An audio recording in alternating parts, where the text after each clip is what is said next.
Segment 10A, Introduction. It was the end of the Roman Republic as they knew it, but nobody felt fine. War after war, political maneuver after political maneuver, scandal after scandal. The Republic was destined to burn out rather than fade away.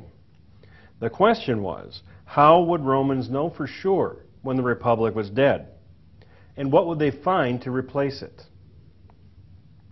In segment 10B, Life During Wartime, Rome refused to grant citizenship to all her Italian allies, thereby tipping off the utterly avoidable social war of 91 through 88 BC. Rome's first real civil war would have lasted longer were it not for the murder of 80,000 Roman nationals in 88 BC, which took place on one night. There was no question that Rome had to deal with the instigator, one King Mithridates of Pontus.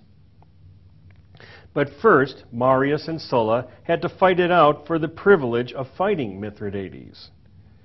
In 87 BC, Sulla was the first general to march his client army upon Rome. Marius fled, but once Sulla left to fight Mithridates, he came back and started his own reign of terror with his own client army. You get the picture. The era was also marked by blanket grants of multi-year proconsular imperium, which was needed to wipe out legitimate threats such as Spartacus or the pirates, but was also a breeding ground for the development of dangerous client armies. Segment 10C, the First Triumvirate, covers the last full decade of the Roman Republic, from 60 BC to 50 BC, when the Roman world was dominated by three men: Pompey, Crassus, and Caesar. The so-called First Triumvirate was not a legal or even formal arrangement, merely an agreement that Rome's three most powerful men would help look out after each other's best interests. The Senate, and especially the Optimates, could only sit and watch and try not to get killed walking out in the streets. Caesar got to raise a client army, which he used to conquer all Gaul. Pompey got a lucrative command in Spain, and Crassus got himself killed trying to conquer Parthia. Once the triumvirate had shrunk to two men, it became possible for the Senate and the Optimates to win Pompey over and provoke a civil war with Julius Caesar. In segment 10D, Fall of the Roman Republic falls. Caesar killed it by defeating Pompey in 48 BC. After 2 years of mopping up resistance, Caesar confronted the question of how he should reorganize the Roman state. For the first time in his life, it seemed that Caesar had run out of ideas. It seemed as though he was trying to establish himself as king of Rome. Even though the old republic had clearly failed, some senators led by Marcus Junius Brutus decided, hey, it was worth another try, and that Caesar had to go. On the Ides of March, 44 BC, Caesar was turned into a human pincushion. The assassins thought they would seize power and make everything wonderful, while Caesar's right-hand man and dear friend Mark Antony thought he would take over the Caesar family operation. Meanwhile, an 18-year-old kid studying in Greece named Gaius Octavius finds out that his late uncle Julius has adopted him in his will, and that his new name is Julius Caesar Jr., and that he is the heir to Caesar's legacy. Segment 10B, Life During Wartime. The Roman Republic began the 1st century BC with a severe constitutional conflict. During his multiple consulships, Marius and his client army had saved Rome from Germanic tribes. Now he was back in Rome, working with the populares to win benefits for his client's soldiers.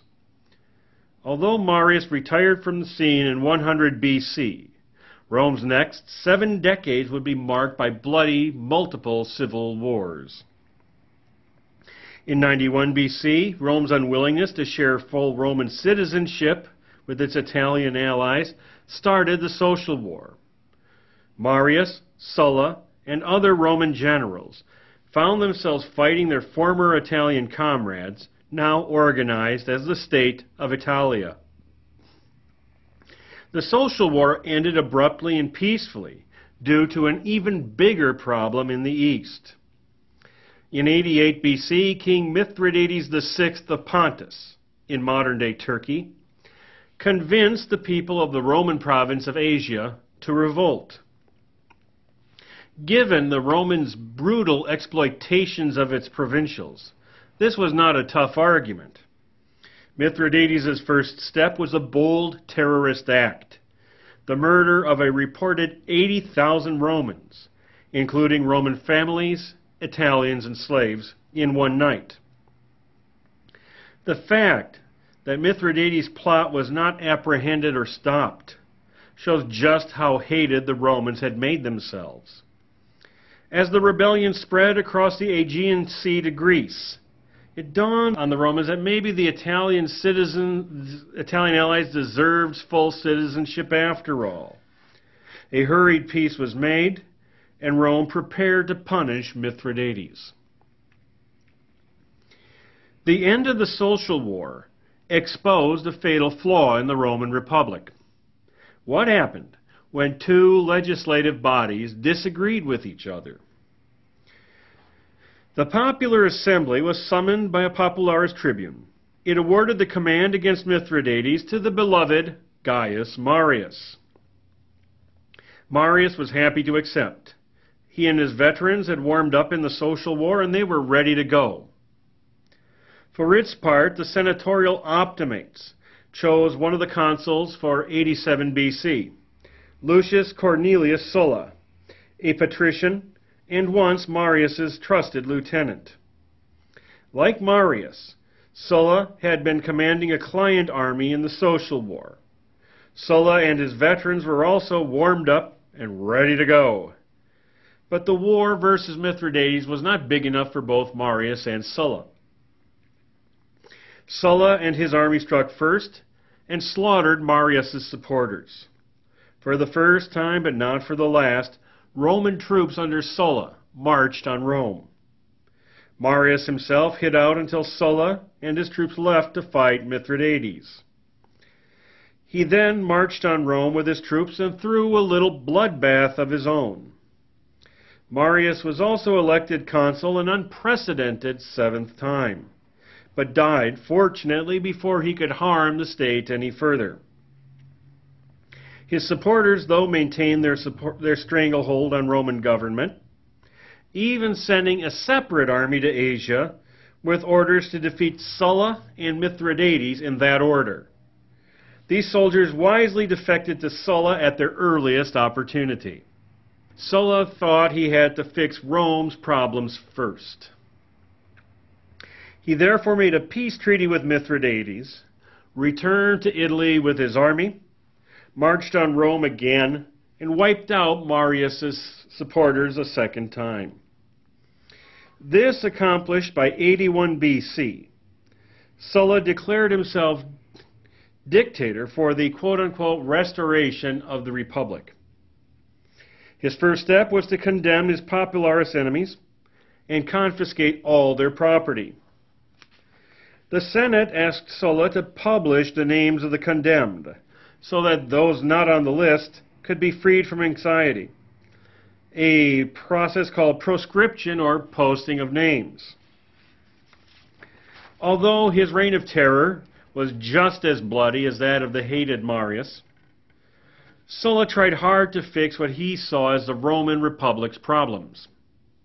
Sulla strengthened the Senate's power and legally established the minimum ages for holding Roman magistracies.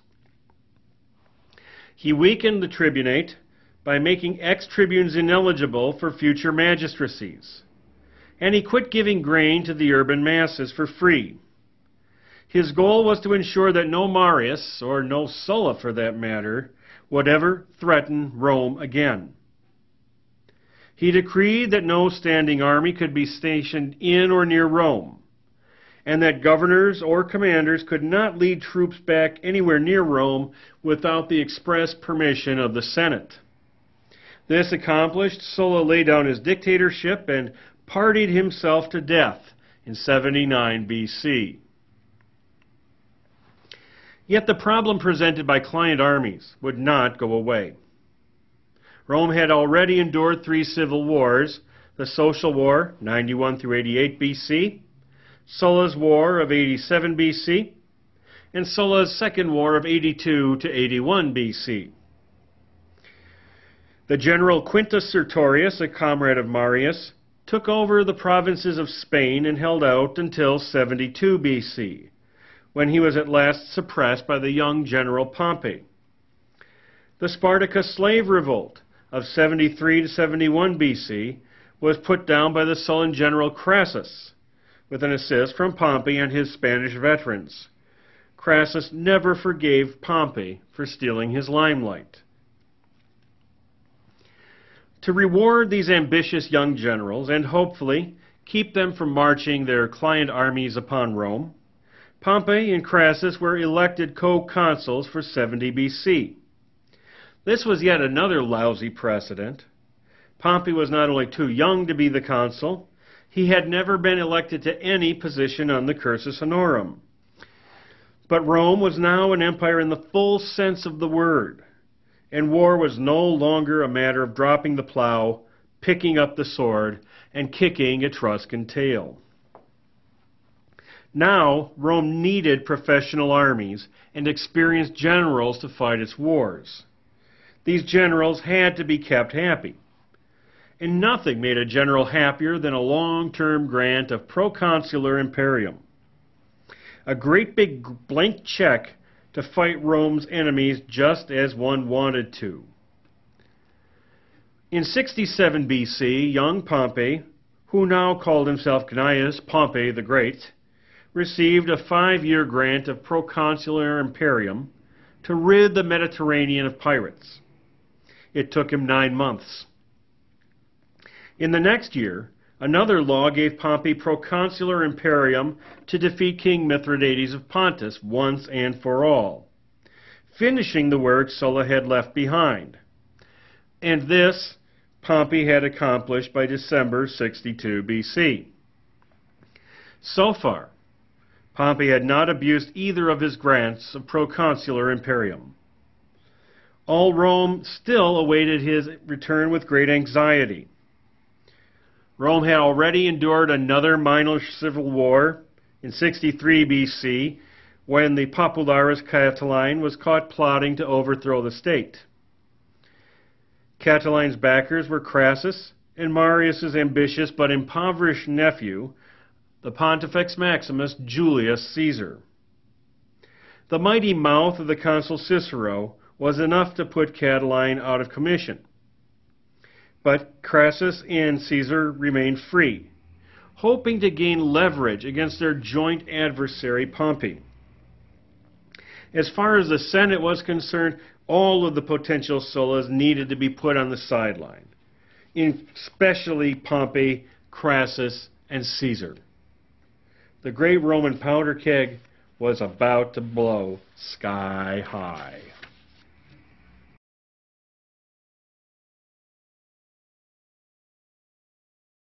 Segment 10C, the First Triumvirate. The cursus honorum, as it had evolved at first, worked just fine, even for a city-state which had absorbed all of Italy. Even Scipio Africanus, conqueror of Hannibal and darling of the Roman masses, had been content to fade into the woodwork once his job was done. No Roman was greater than the Roman state, and the Gracchi had learned the hard way not to stick one's neck out against the Senate. Even Sulla, murderous thug that he was, tried to ensure there would be no more warlords like him. By increasing the Senate's power, he thought he would save the Roman Republic yet.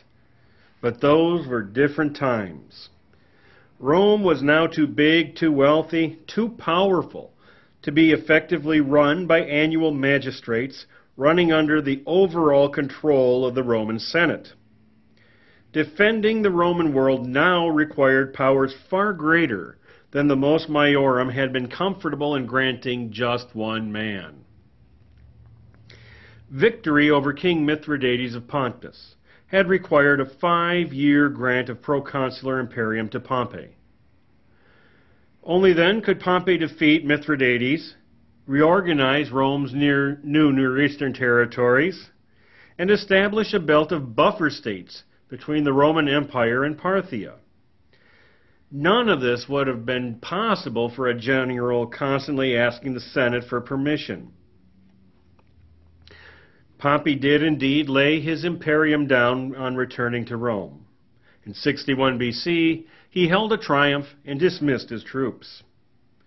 But like Marius before him, he wanted the Senate to ratify these political arrangements and to give land to his faithful client soldiers. The Senate, trying to hang on to a scrap of its former prestige, refused. Crassus had become Rome's wealthiest man during Sulla's reign of terror by buying very cheaply property of proscribed Romans. Crassus did most of the work in putting down Spartacus's rebellion, only to have Pompey show up in time to claim the credit. After serving with Pompey as consul for 70 BC, Crassus looked to his financial affairs.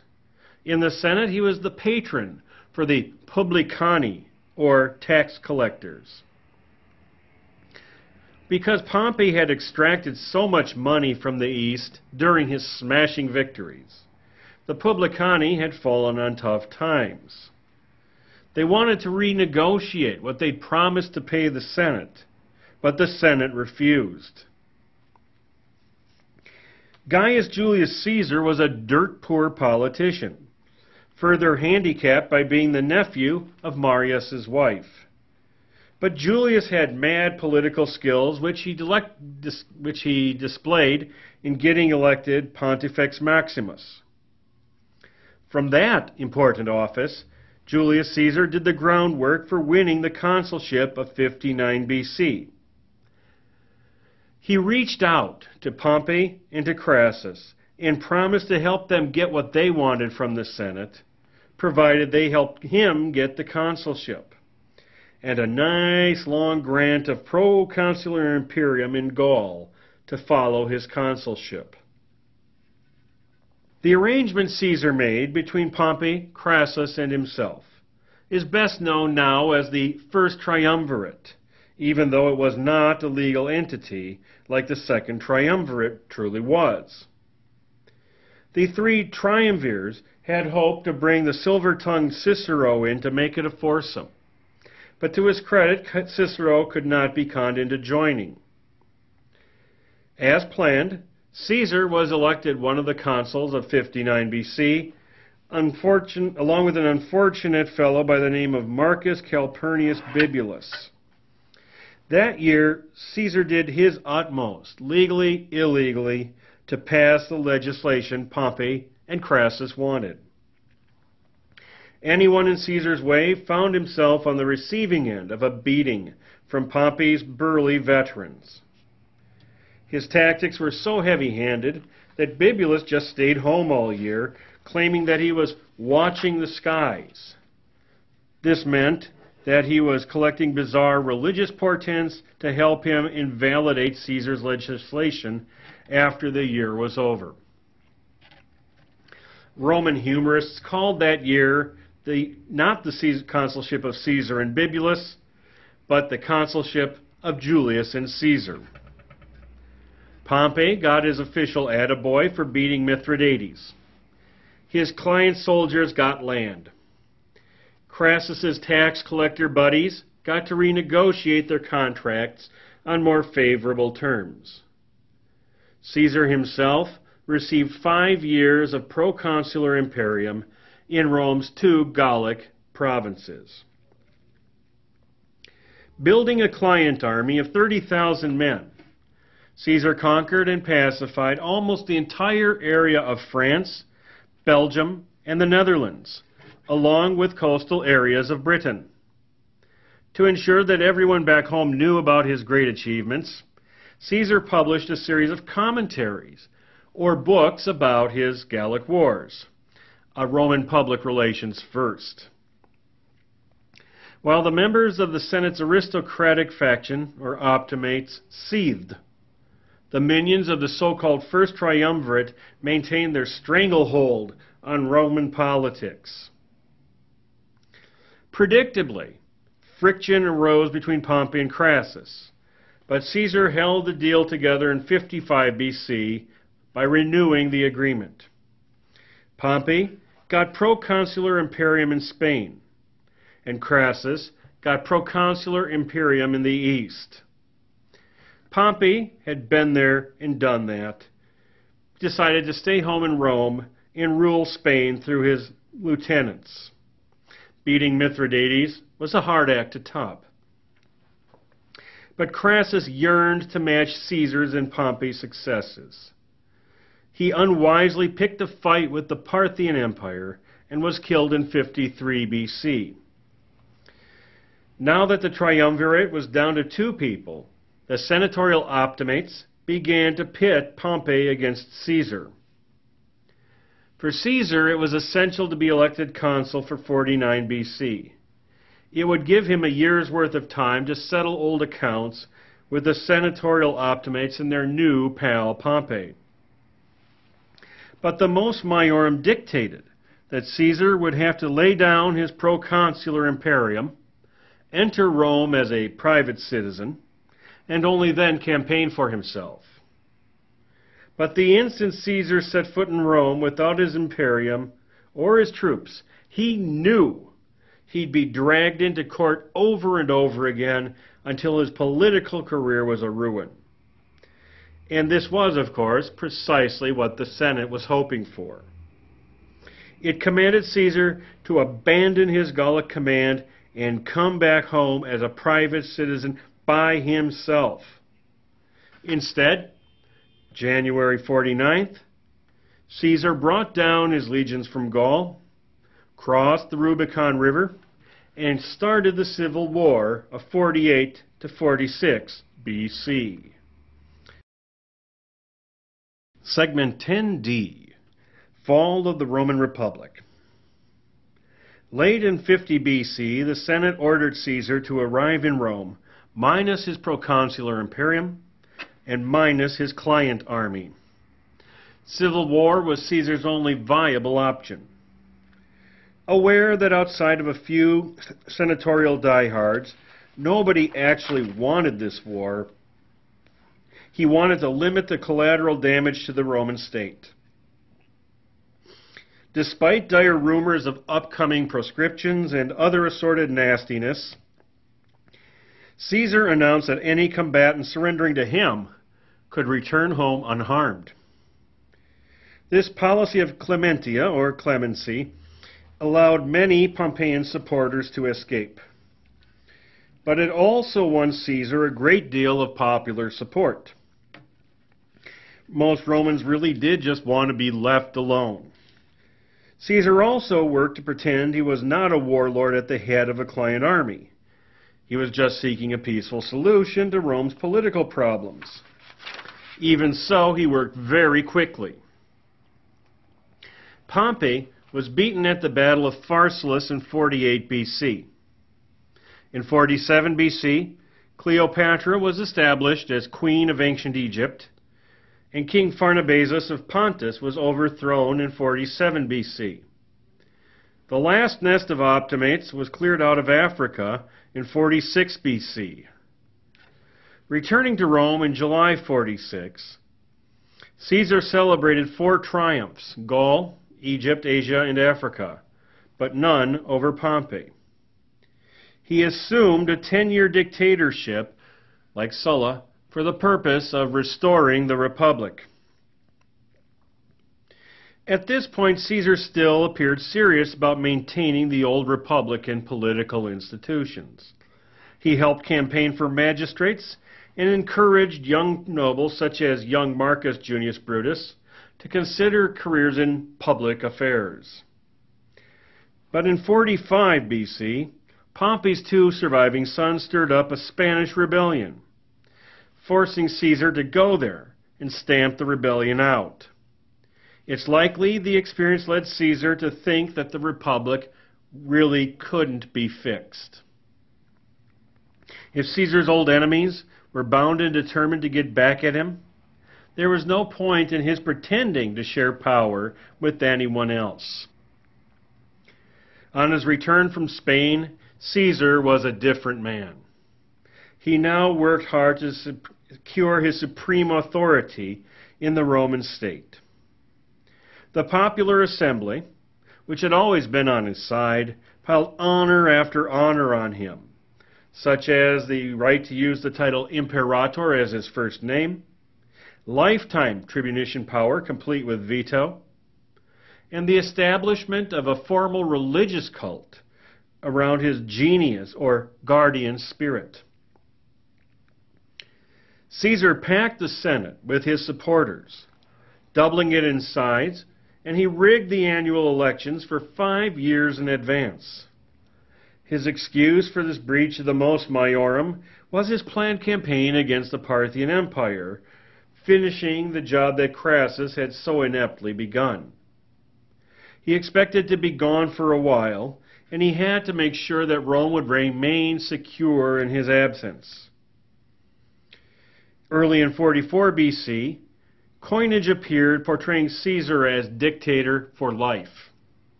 At the Lupercalia festival in mid-February, Mark Antony suddenly appeared with the crown which he tried to put on Caesar's head. Sensing a bad vibe, Caesar refused the offer, but at least he seemed interested in being the real king of Rome. The few remaining optimates certainly saw it that way. And if that wasn't bad enough, Caesar's mistress, Queen Cleopatra of ancient Egypt, moved into Caesar's house, along with their infant son, Caesarion, or Little Caesar. It seemed as though Caesar was laughing not only at the state, but at the entire mos maiorum. On the eve of his Parthian campaign, Caesar attended a Senate meeting called for the Ides of March, 44 BC. It was in the theater of Pompey, because the Senate house was still being rebuilt. On that day, March 15th, 44 BC, Caesar was assassinated by a group of 67 senators, including some, such as the noble Brutus and the lean and hungry Cassius, whom he had personally forgiven their service with Pompey. These so-called Republicans believed that they were striking a noble blow for truth, justice, and the mos maiorum. Unfortunately, they had no constructive ideas for saving the Roman Republic after killing Caesar. Whatever Caesar's ultimate intentions were, he made a fatal error in even seeming to be interested in restoring the monarchy. Maybe Caesar thought he'd never be able to fix the republic as he saw fit. Maybe he thought enlightened monarchy was the only possible solution. As we'll see in the next unit, this turned out to be the case. Or perhaps Caesar was not acting of his free will, pushed instead towards monarchy by followers like Mark Antony and Queen Cleopatra of ancient Egypt, who hoped to profit from their connections with the king of Rome. Or maybe the kingship had always been his goal from his impoverished aristocratic youth. Even though Caesar was undoubtedly the greatest man of the Roman Republic's last years, he was not great enough to solve Rome's political problems. It didn't look like anyone else was great enough either. On the one side was the Caesarian faction, headed by the late great Julius's comrade-in-arms / boon companion, Mark Antony. On the other side were the senatorial optimates, allied with the assassins of Caesar, or the so-called Republicans, led by the silver-tongued old statesman Cicero. It looked like yet another worldwide civil war was on tap, complete with marches upon Rome and new lists of proscriptions. Nobody seemed to notice that Caesar's will had actually listed as heir and adopted son his 18-year-old grandnephew, one Gaius Octavius. Young Gaius's mother advised him to stay back in Greece and keep studying his philosophy and avoid getting killed. But nobody, as it turned out, told Gaius Julius Caesar Octavianus what to do. Within half a year, young Octavian Caesar had formed the second triumvirate with Mark Antony and a nitwit named Lepidus. Within 2 years, by 42 BC, the assassins and the senatorial faction had been defeated for good. And by 31 BC, Gaius Julius Caesar Octavianus, or Octavian as he's better known, was master of the entire Roman world, and free at last to begin really solving Rome's political problems. And then, my friend, you die. That's it. Segment 10E, Conclusions. 1. Reigns of Terror. In its last century, the Roman Republic experienced terrorism, organized and unorganized, from without and within.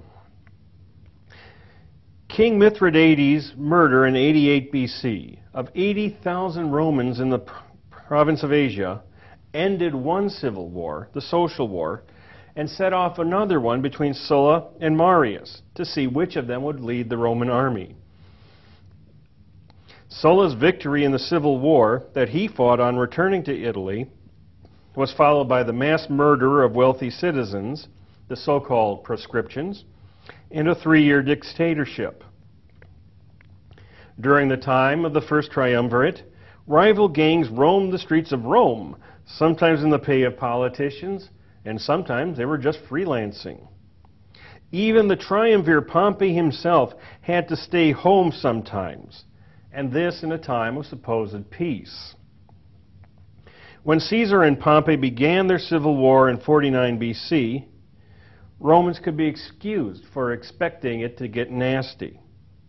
But Caesar's remarkable policy of clementia, or clemency, limited the collateral damage. Rome, however, was not out of the woods just yet. Caesar's death in 44 led to yet more public suffering. It would take a rare leader indeed to extract Rome from this mess.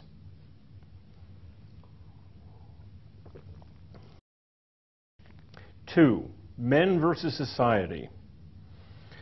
Since the first Western historians were affluent, upper-class males, Western history has all too often been fixated on the military and political antics of affluent, upper-class males.